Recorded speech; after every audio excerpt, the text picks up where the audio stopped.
come from a city in India called Calcutta. And about 2 years back, I was lying in the sun getting a massage while my maid cleaned the dishes, the chef cooked food, the chauffeur washed the car. When I thought to myself, to hell with this life. I'm going to the first world. It's a shared flat with high council tax. In an up-and-coming part of Hackney for me. For those of you who haven't been to Hackney in London, it truly is a shithole. But yeah, frozen food, Russia and the underground network, terror threats every day. I'm living the dream. And given the weather in England, I'm living a wet dream. But I have been making efforts to settle down, integrate, be more like a Londoner. I've bought this charity wristband. This one's against child labor in factories that manufacture charity wristbands.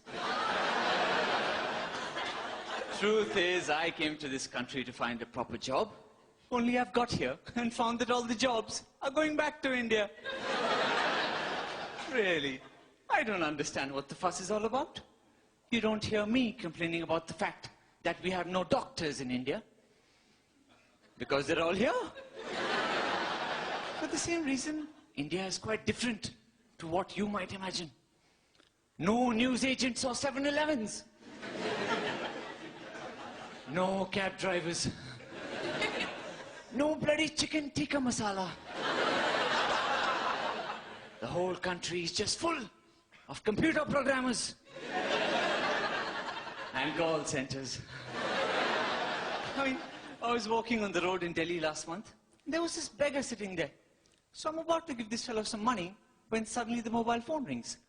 So I'm looking to see where my phone might be. And this fellow whips up a mobile phone. To give him some credit, a homeless guy is not exactly going to have a landline. But then he throws off his blanket and there's a laptop computer there. And he talks into this phone. Customer service.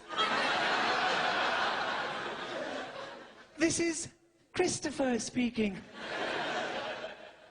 I know this fuss about you come over here, take our jobs. What a load of rubbish. We could take your job sitting at home.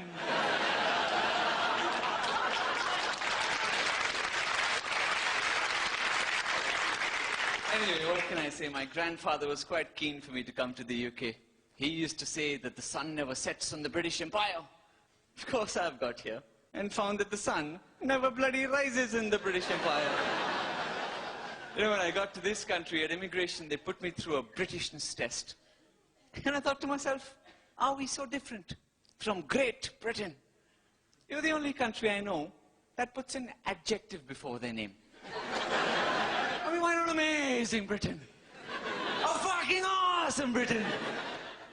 Then even the abbreviation can be fab. But I mean, are we so different? Half of your public transportation is bollocks.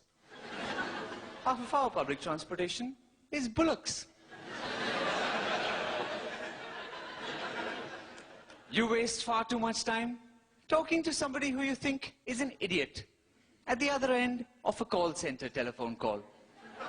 So do we. You show sex in your movies. We show men and women running around flowers and trees. Yet we've hit a population of 1.1 billion.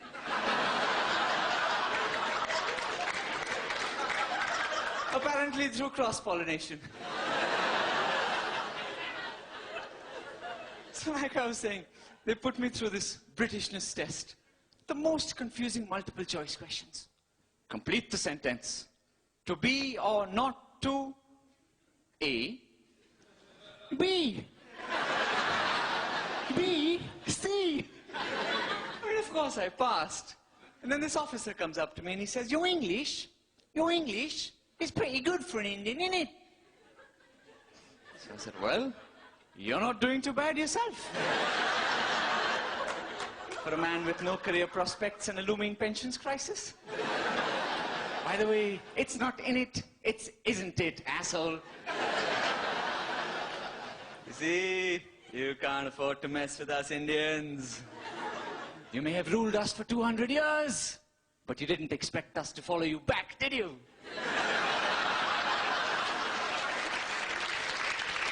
If you've been upset by anything that I've said today, I don't give a shit. Heck, I come from the land of the Kama Sutra. I could fuck you in more ways than you can count.